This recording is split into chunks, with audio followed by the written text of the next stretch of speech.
Chris, I can't hear you.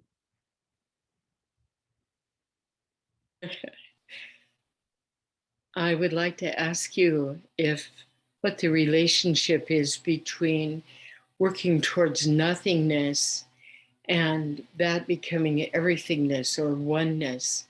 Could you talk about that, please? Yeah.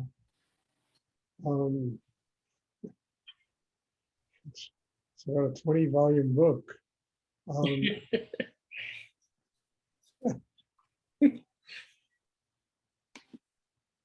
Look, if you're full of yourself and full of all your chaos and all your emotions and mental stuff and sexual stuff, and if that is determining how you function every day, there's no room for God. And that's the 20 volumes in a sentence. I mean, literally, there is no room for God if you're full of you.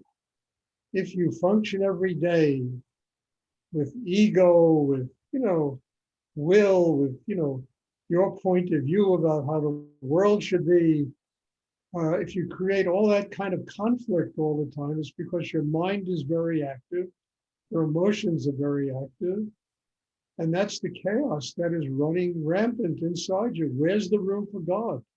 If you're a victim all the time and you're living a life of fear and insecurity, and where's the room for God? Because you meditate? That's bullshit, I mean, the whole purpose of this is to free yourself from yourself. And as long as you're full of you, how can the oneness of the universe come into? It can't. You've built a wall that keeps it from coming inside. And most people live behind that wall. Personality, charisma, who they think they are, what they think they are, their position in life, all of that stuff. It's just, they fill themselves with all of these false illusions. One day, it's all gone. I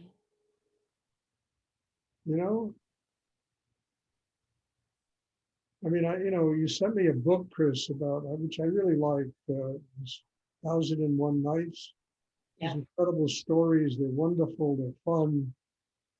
But in so many of them, they talk about, he has flocks of cattle. He has wealth, food, and it's all waiting for the great, end to come when he'll have nothing. I mean, they talk about this so many times in the book. And it's really true, we fill ourselves with all this pride in who we are, what we are. And one day we have nothing. It's like what I wrote in my last blog,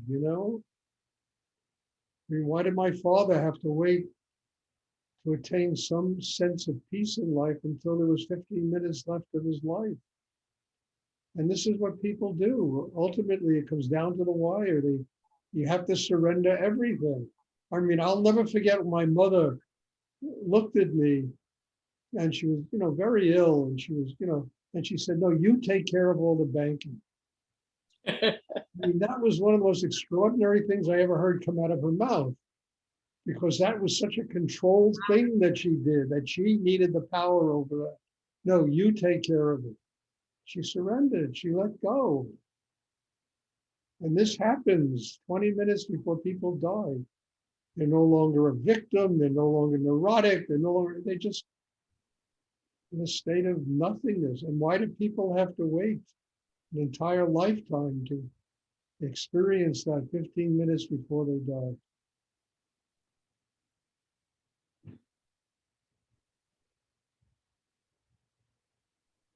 So, we sit here and we meditate and try to build a chakra system. And the building and the development of a chakra system is really a step towards attaining that nothingness. We need strength inside ourselves.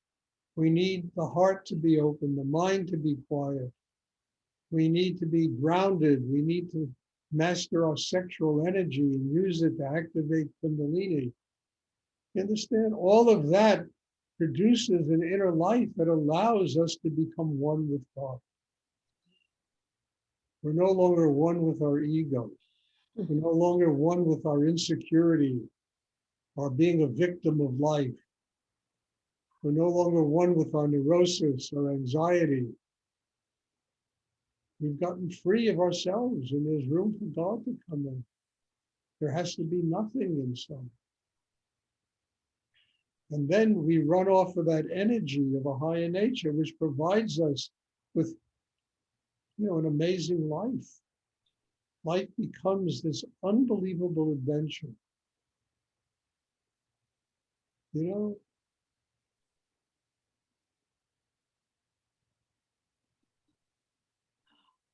and the greatest part of that adventure is we work out our karma. We become happy people. We live here with love, and all the bullshit of family and this one just bounces off of us. It doesn't mean anything.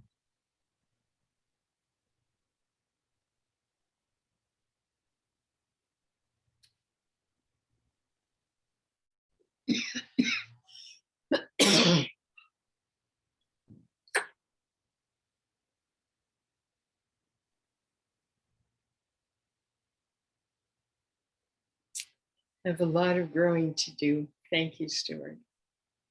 Well, good. If you have no growing to do, your life is over. I mean it. Growing is the most essential thing. And thinking you have arrived somewhere is the end of your life. Some pompous schmuck who thinks they've attained everything. It's the end of their life. They've crystallized.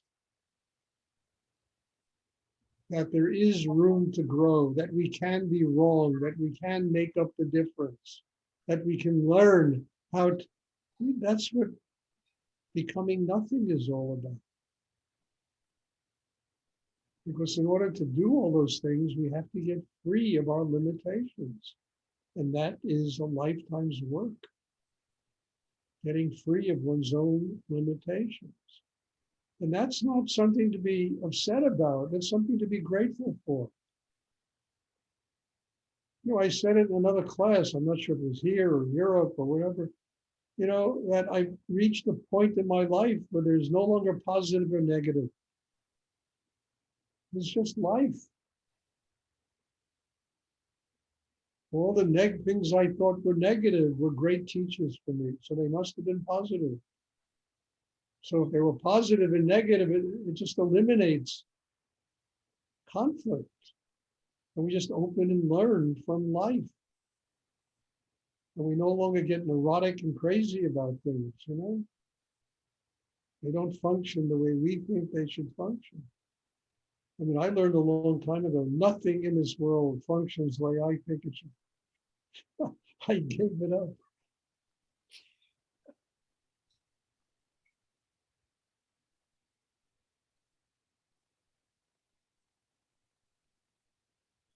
That's, becoming nothing. And becoming nothing, which is a frightening thing in the society we live in. Because we're raised from the time we're born to become something. Something we have to get. And there's nothing wrong with that something. There's nothing wrong with success in life and money and position, as long as it's not, God.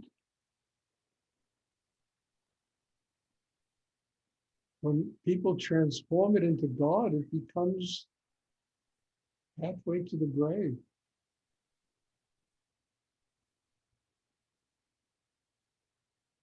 When they just live and enjoy the fruits of what life has to offer them and continue to work on themselves to grow every day. Life has wonderful things to give us. We have to work for them, and there's nothing wrong with that.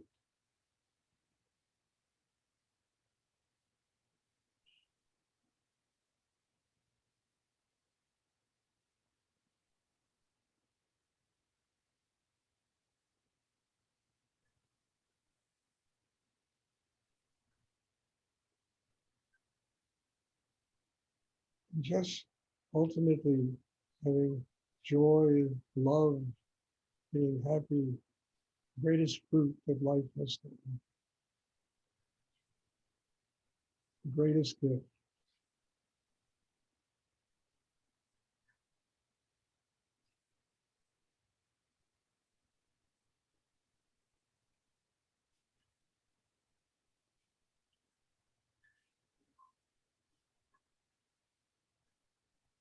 We live in the university of life.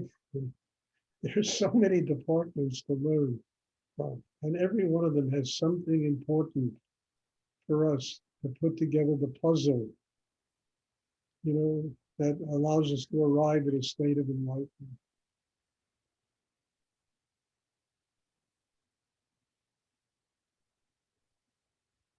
Does anyone else have a question they would like to ask?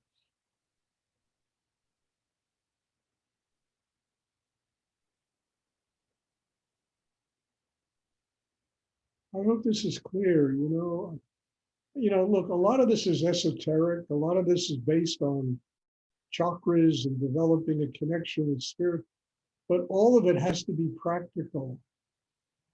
All of it has to be used in a pragmatic way on a daily basis. Otherwise, it's worthless.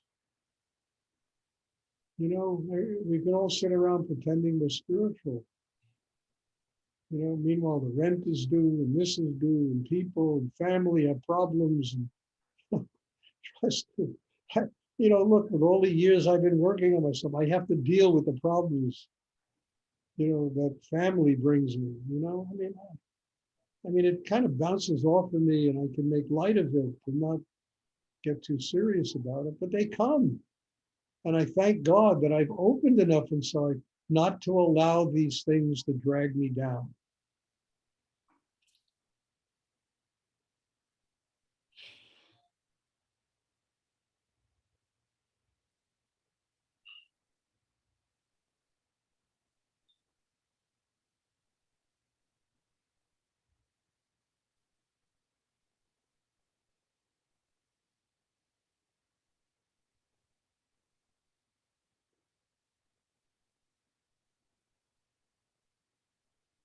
Does anyone else have a question for me? You would like?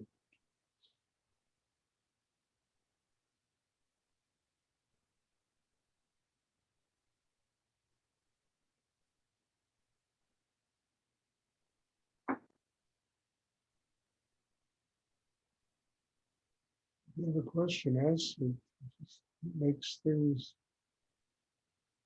really terribly interesting. That's question. Stuart, Just go. I find my tension gathers right around my forehead and nose, and trying to figure out how to draw it down and if I should ignore it and focus on the hara or sit with it in gratitude for it, or what do you have to say about that? All right, there are two answers to that. You don't have to focus on it. You can just bring your mind, the energy of your mind, to the third chakra, to the hara. And one of the best ways of relieving that tension, just open your heart. Feel gratitude. That tension will go away. Generally, when you have problems here, it's because the heart is closed. And it's so easy to open the heart. All you have to have is gratitude, and the heart just opens. And all of that pressure, it'll flow down.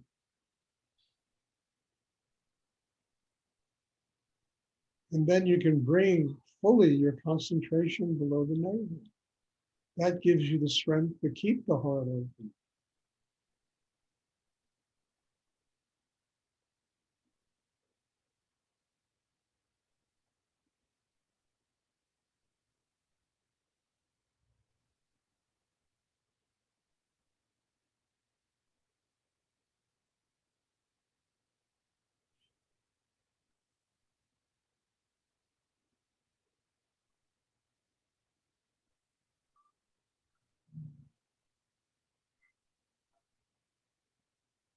Does anyone else have a question?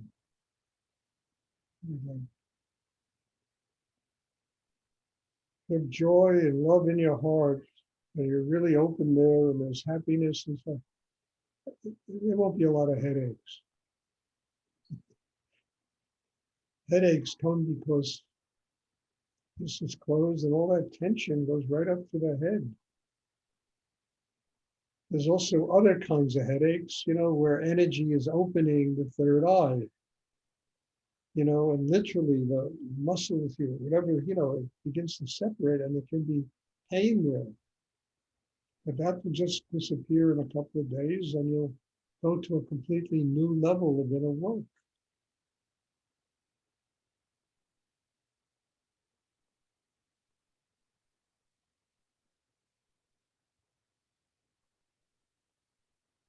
Does anyone else have a question?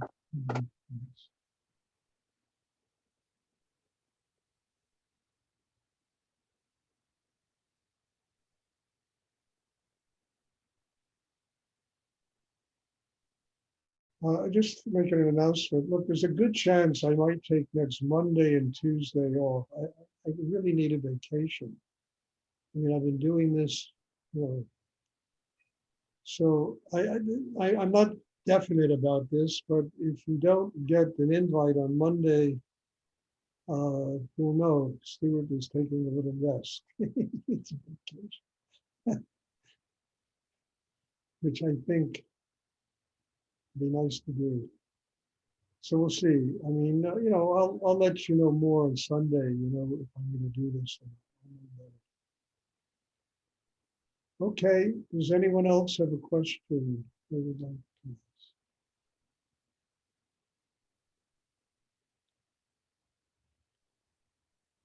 Okay, if there are no more questions, there'll be meditation on Sunday, and I'm looking forward to seeing everybody. God bless you. Thank you. Thank you, Stuart. See you Sunday. Thank you so much, Stuart.